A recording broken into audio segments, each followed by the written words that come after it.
Hi Satnam, second attempt at doing this video this morning. So it's me, Shakti Sundari, and I'm talking about Desire, the Tantric Path to Awakening, which is Daniel Odier's wonderful book that just gives you everything you ever needed to know about Tantra. So I'm reading from it, offering my interpretation bit by bit, and today's video is entitled, Do I Have to Be Polyamorous or Go and Meditate in a Cave to Be Tantric?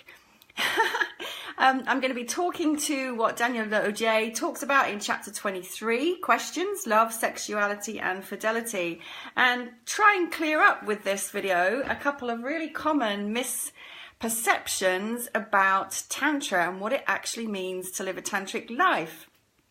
I love this because it's really dear to my heart. There's so many common misunderstandings. So this is based upon, obviously, an interaction that Daniel Odier had with somebody in one of his workshops. So it's based on a real life question. So a woman in one of his workshops, and I'm paraphrasing now, says to him, how do I live a normal life? You know, I'm a woman, I want to get married, I'm really happy in my relationship. How can I integrate all of this great stuff that you're talking about being present and paying attention to my senses and being aware? How do I integrate that with my life? Don't I need to go and isolate myself? Don't I need to be open to having sex with lots of people? Like, I'm actually quite happy, but so how does that work? And so he answers that question, and in answering that question, he explains that well, very simply, no, you don't have to go and live in a cave and meditate to live the tantric life. In fact, most tantric masters are fully integrated into society and almost invisible. So they don't isolate themselves. It's quite the opposite. And the second part of the question is, no, you don't have to be polyamorous and go around shagging loads of people and having sex with loads of people at all, because what you'll actually discover is that as you walk this path, you become so self-fulfilled that your desire is no longer projected onto an external object or person. And in that way, this is what happens, this is what I keep talking about. There's an experience of making love with life, with all of life. It doesn't mean you need to be making love in actual physical sense with loads of people. That's basically the message, but I will sort of go into a little bit more detail now as I read through the text, but that's it. So, woman asked the question, how do I live this immense openness to life? How do I live this ecstatic life, right? How do I live out when I feel desire for other people? And that's a really good one, right? Because so often we do sometimes feel desire for others, even when we're in a relationship and we feel a bit guilty about it, or it can create trouble, right? But he answers this too, and it's really brilliant. I'm going to tell you what he says before I tell you what he says. He basically says, once again, feel the desire. The stronger the desire and your connection with that energy of desire becomes within your own being, and you turn it in, there will be no need to project it out onto another for completion. But anyway, I will read it so that you get his words too. So he says, you know, he started out by thinking this path is too absolute to be lived in a usual social setting. But actually, the ideal of the tantric masters is to blend themselves into society and not to be obvious. No marks, no disguises, no isolation. So that's quite contrary to what you might imagine, which is brilliant, because so often when we walk the spiritual path, you know, people will say, oh, well, it would be easy if I lived on a mountaintop. It'd be easy if I had nothing else to do. It'd be easy if I didn't have to cook, clean, wash and take care of the kids and go to work. But actually, the whole point is that we're doing it in every moment of life, in every part of life, not just the bits that we judge to be good and fun and exciting. Every part of life is part of Tantra. Nothing's excluded. Good, bad and ugly. So there's this name, this word, Kula, K-U-L-A, the name of a school of Kashmiri Shaivism, which is just one lineage of Tantra. And Kula means tantric family. Satnam, Imran, Satnam. So it's about living as a tantric family. Now, there are some yogis and yoginis who do live in a more isolated way, and the Dakini, who initiated Daniel Odier, was one of those. But for most of these tantric masters, they are indistinguishable from anyone else. Okay, so they're not sitting on great big thrones making themselves out to be great gurus, and that's wonderful to hear, right?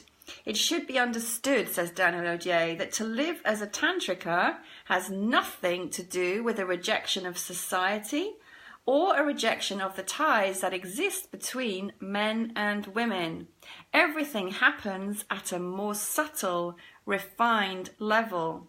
And this is it. This is the understanding that I'm beginning to come to after years of being immersed in this world. It becomes so very subtle and so very refined, and it just keeps refining. It just keeps refining. So what tantric work, in inverted commas, will lead you to discover is a growing intimacy with what you are in reality. Literally how the society of cells and organs is organized within you. So it goes that subtle, that deep within. Remember, listen to this, all we do is observe and understand. Therefore, if you have a family life, you observe yourself and understand yourself in this setting. If you live alone, you gain an intimacy with that setting. So it's really just about being present to whatever is going on in your life. It's your presence, it's your paying attention, it's your mindful noticing, it's your awareness of every interaction, every breath, every sense. Presence, says Daniel Odier, will change your relationship with those you are close to as well as those you work with.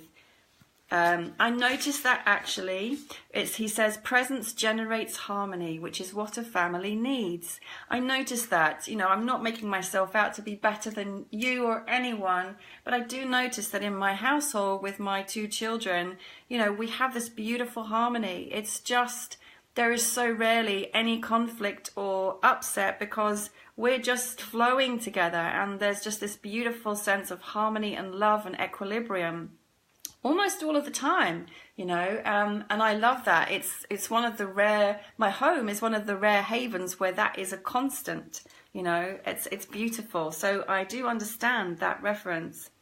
But of course we can create that in intentional communities and with our friends, with everyone that we're interacting with. By being present, you will offer freedom to those you are close to as well as to yourself. When we talk about naked awareness void of intentionality, this does not mean we make no plans. So it doesn't mean you stop your life and start praying all day and meditating all day. It means we let things establish themselves in their true space without diverting them by intentionality. Really key, he uses that word, he repeats that word. So it's like when we're trying to control life and make life do what we want it to do and make people be what we want them to be rather than just allowing and being present to what is. It's very different. We are present, and in this presence we allow others to live out their own fundamental freedom to be present themselves.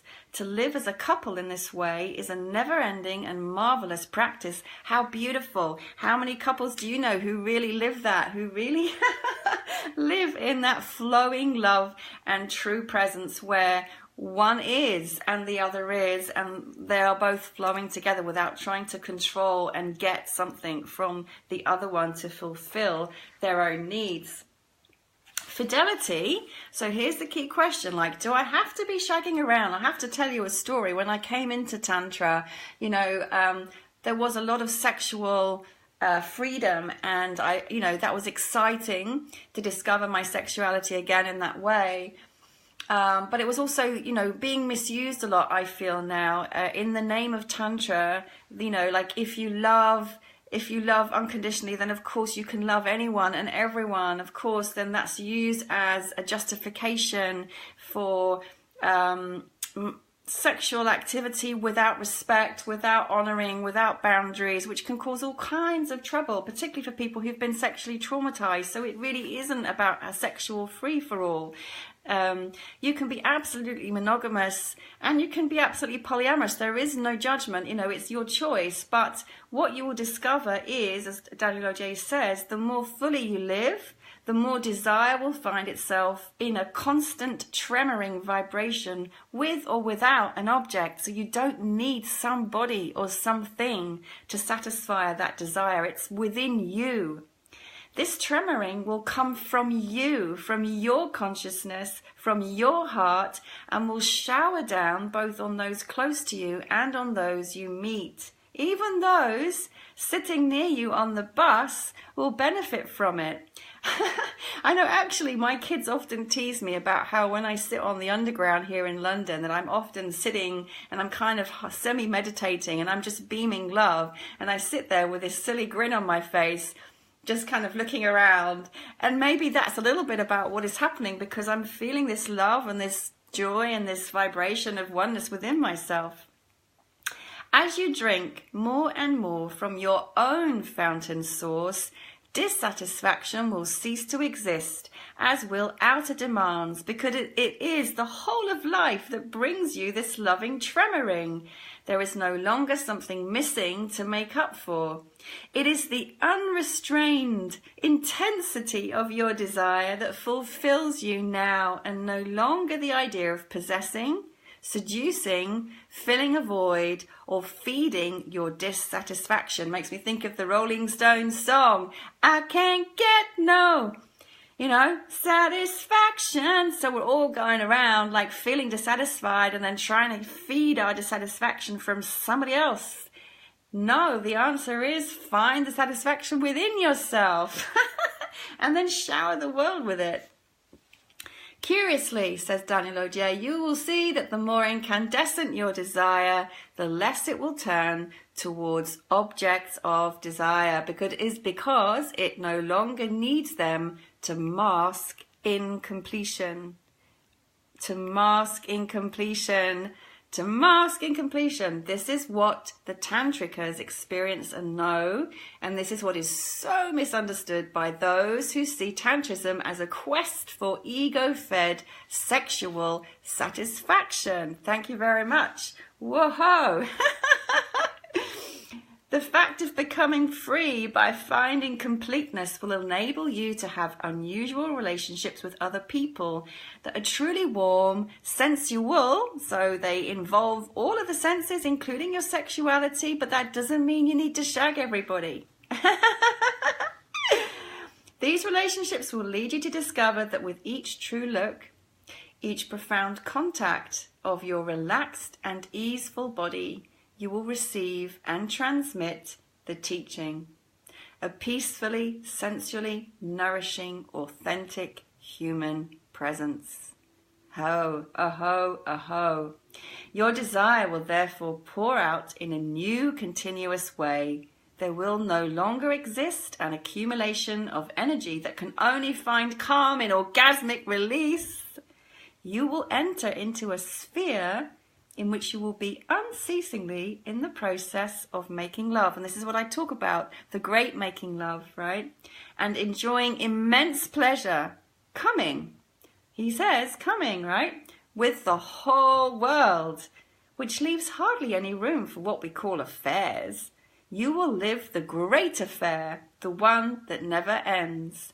That is the life of an aspirant, of a tantrika, of a yogini, of a master. That, my friends, is it. So I just love the message of this. Because just feeling into the truth of it, I feel so alive with my own vibration of life and truth and love. It makes so much sense. So I hope you have enjoyed this, and if you have any questions, if you have any comments, please post them below. I will respond. Thank you for being with me, and see you again next time. Much love. Sat Nam.